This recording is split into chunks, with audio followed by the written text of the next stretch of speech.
breath, sex, and reproduction.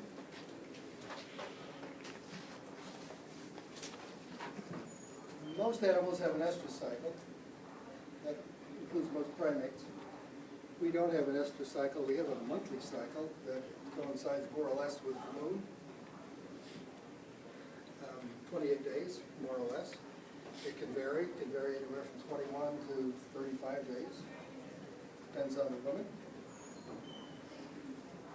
Depends on time in her life. The Native Americans group call this "a woman is in her moon." Because of this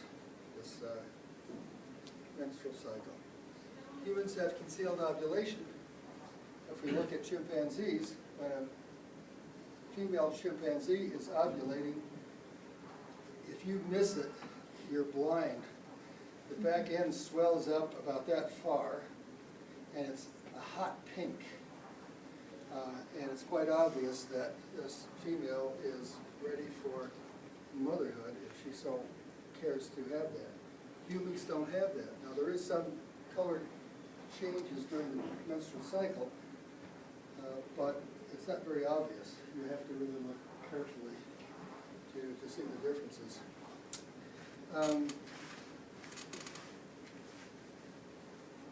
There is continual, well, it's called continual receptivity in the female and an interest in the male.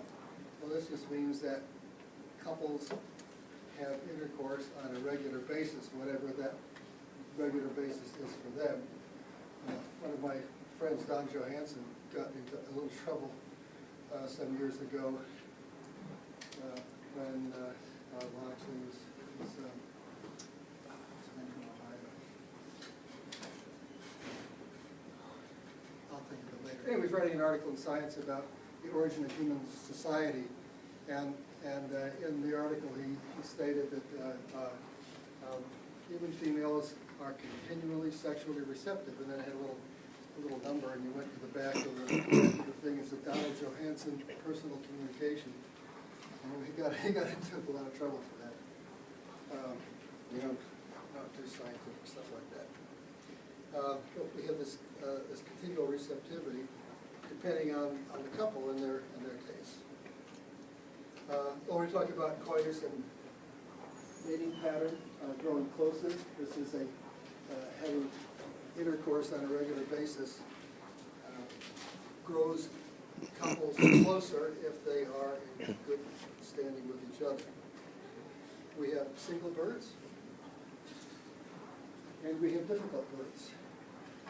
It isn't that that you can't have a birth by yourself, but it's a whole lot better if you have birth with somebody helping you. Traditionally, it has been another female or other females. Midwives, for instance, were a classic group that would help a woman have birth. In colonial times, a very interesting pattern. A woman would give birth, a woman would have anywhere from 6 to 18 kids, so they had a regular ceremony about it. What they would do is, before they went into labor, they would brew what they called groaning beer, and they would bake what they called groaning cakes.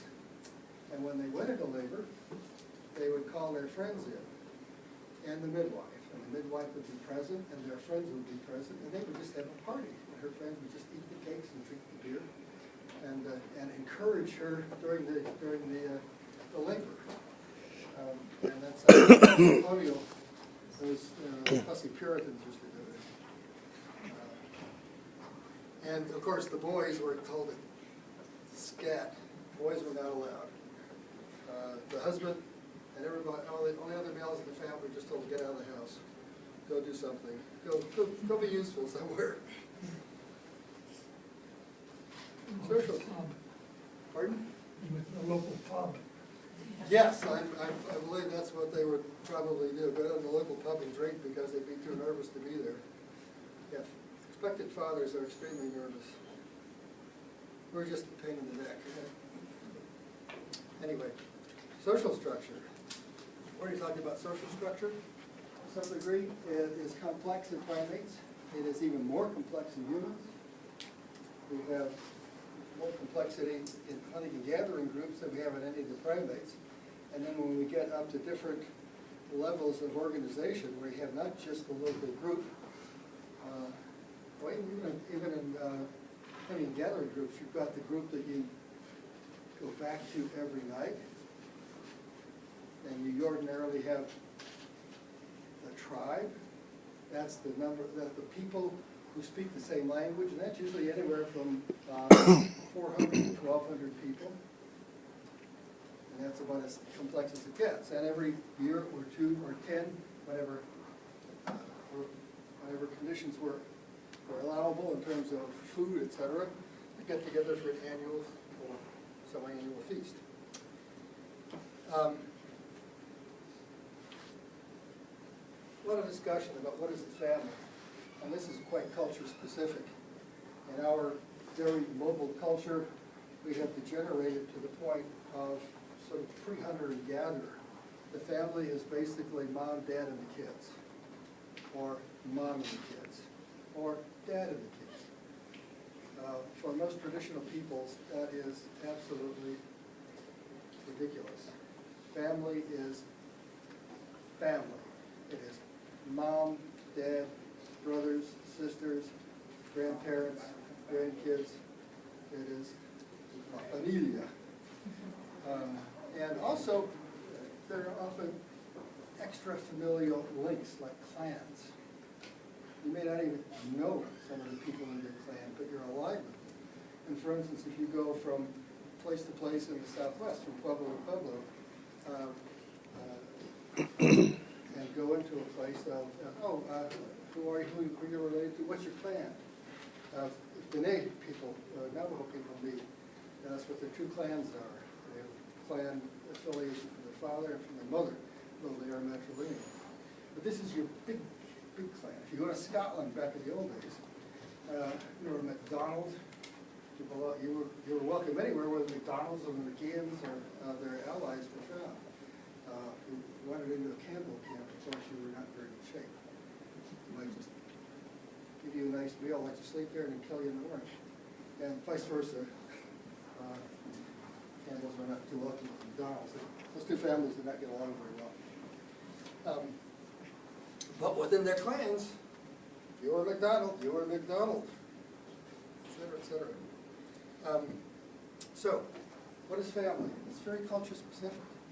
What if in our culture we became a lot less mobile, so that we stayed in the same place, generation after generation after generation? Would that change our social structure? Would that change our idea of the family as mom, dad, and kids? Would it expand? Would it not? That'd be an interesting experiment. See what happens.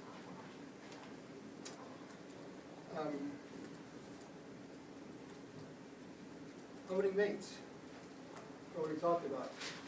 Monogamy. The old joke in England was that the family consists of a man, his wife, and occasionally a mistress. And of course, the wives have something on the side as well. But mostly monogamy. What is an accepted system? And almost, well, 85% of groups, polygyny is accepted. Polygyny was accepted in Utah. And I will bet the Supreme Court will have to rule that polygyny is legal. I will bet. Why not? What's going on? Pardon? That's what's going on. Number one, it's been going on anyway. So it's, we were in England in 1985 at a television program about polygyny or polygamy in Utah. Oh my God, that's our neighborhood. And it was.